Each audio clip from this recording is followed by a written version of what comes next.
প্রতিটি পুরুষের একটা আগলে রাখা মানুষের প্রয়োজন হয়, কারণ ওরা অনেকটা ডাক বাক্সের মতো। প্রতি মুহূর্তে ওদের জমতে থাকা কষ্ট, আবেগ, অনুভূতিগুলো খুব বোবা হয়। ওরা নিজেদের দুঃখগুলো মন খুলে বলতে পারে না। তাই প্রতিটি পুরুষের একটা আগলে রাখা মানুষের প্রয়োজন। জ্বর হলে কপালে জলপট্টি দেওয়া ছাড়াও হাসির আড়ালে থাকা কষ্টগুলো বুঝবে এমন একটা প্রিয় মানুষ থাকা খুব দরকার। তুমি হয়তো বলবে, বাবা মা তো আছেই, কিন্তু খুব ভেঙে চুরে দেখলে বুঝতে পারবে বাবা মায়ের থেকেও যে আদর ওরা পায় তা আসলে পরিণত স্নেহ আর ভালোবাসা, একটা অন্যরকম অনুভূতির অধ্যায়। সেই শূন্যস্থান পূরণে ঘনিষ্ঠ স্বজন ছাড়াও একটা প্রিয় মানুষই সম্ভবত সব থেকে বেশি প্রয়োজন। প্রতিটি পুরুষের কাছে ভালোবাসা মানেই সিনেমা হলে পাশাপাশি বসা কিংবা কিছু প্রচলিত উপভোগ নয়।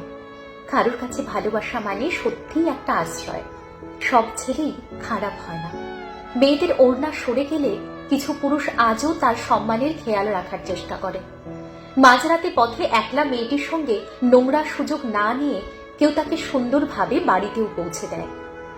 যে ছেলেটা বেকার বলে প্রথম প্রেমিকার নতুন ঠিকানায়, সেই ছেলেটাও খুব কাঁদে একলা ঘরে। আসলে সেই কান্নার শব্দে শব্দ দূষণ হয় না। এই সমাজ শুধু নালিশ করতে জানে।